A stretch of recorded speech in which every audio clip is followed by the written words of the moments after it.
I could never sleep well in hotels. I guess that's somewhat of an understatement. I could never sleep well in general, but hotels were the worst.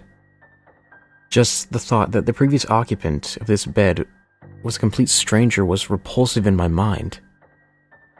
But that's besides the point. What I'm getting at is how this lack of sleep in hotels changed my life. Christmas. We were spending Christmas in a shitty hotel and not with family. Great. Don't get me wrong. It's not like I didn't enjoy the all-you-can-eat buffet of soggy hash browns and grits for Christmas Eve dinner. Of course. The first snow of the season had to cancel our flight down to Virginia. It was Christmas Eve and I was trying to sleep in this bleach-shadowed room. My mind was wandering what happened in here to cause such an excessive amount of bleach needed. The room was nothing out of the ordinary. 2 beds, one for my dad and me, and another for my sister and mom.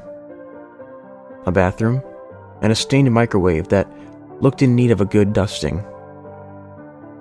Somehow, I escaped the room and stench of bleach into a dreamless sleep.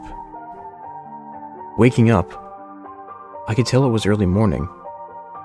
My dad was next to me snoring, and he usually wakes up before 4 a.m. That's when it hit me. It's Christmas, and I was about to let this bad fortune ruin my favorite holiday. Looking across the table at the clock to check the time is when I noticed it. The silhouette of a man about 6'3" across the room staring at my mom while she slept. Still half asleep and caught up in the moment, I couldn't help thinking of Santa Claus. I realized how stupid the thought was, and horror soon filled my head. I choked back a shriek.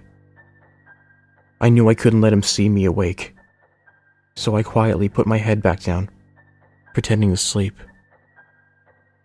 My mind was racing. Someone was in my room, and I couldn't do anything.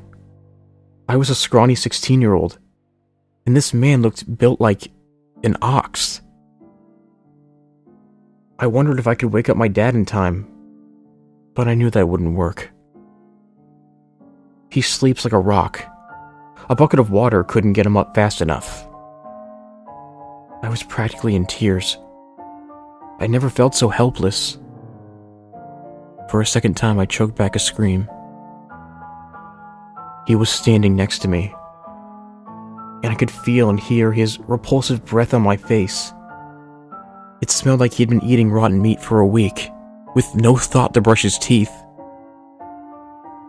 If he didn't know I was awake, surely he did now.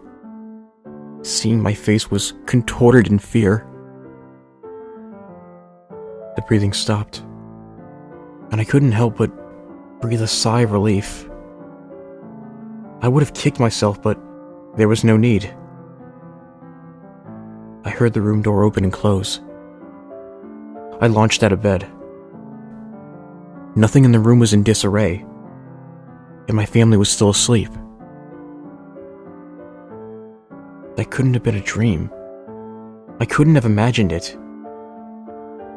Feeling awake as ever, a horrible idea popped into my head, and before I could push it away, I was pulling the door open, glancing back towards the door in order to memorize the room number. I saw the giant spray-painted black X on the door. Had I seen this without the prior experience, I probably would have thought it was just some stupid kids. I knew better, but not enough to know what I was in for. My heart skipped a beat. There he was, turning the corner at the end of the hall. Why am I doing this? I tailed him down the parking lot. He was nowhere in sight. One moment he's walking out the lobby, and the next he's gone. Realizing how cold it is outside in my paper-thin pajamas, I returned to the lobby. No one was around. Strange. I could swear there's usually a night concierge. Adrenaline wearing off, I realized how stupid and rash my actions had been. He could have killed me. I cursed myself back up the stairs. I knew something was wrong when I got to my floor. The door to my room was wide open. I hadn't left it that way, right? I walked inside, and after a quick search of the room, I determined it's safe, and my family was still asleep. I locked the door and got back into bed, though I didn't sleep the rest of the night. I listened to my dad get up, and eventually, my mom followed, but I still pretended to be asleep. A few hours passed, and my parents got me and my sister up. We got into the car and made our way back to the airport. Digging through my bag to grab my iPod led me to finding something that hadn't been in there the previous day. A note that held the 5 words I still think about to this day. I knew you were awake. It's now been 2 months since the hotel experience. I'm still scared for my life, and it gets worse every day. That note I found wasn't the only one. I still receive them.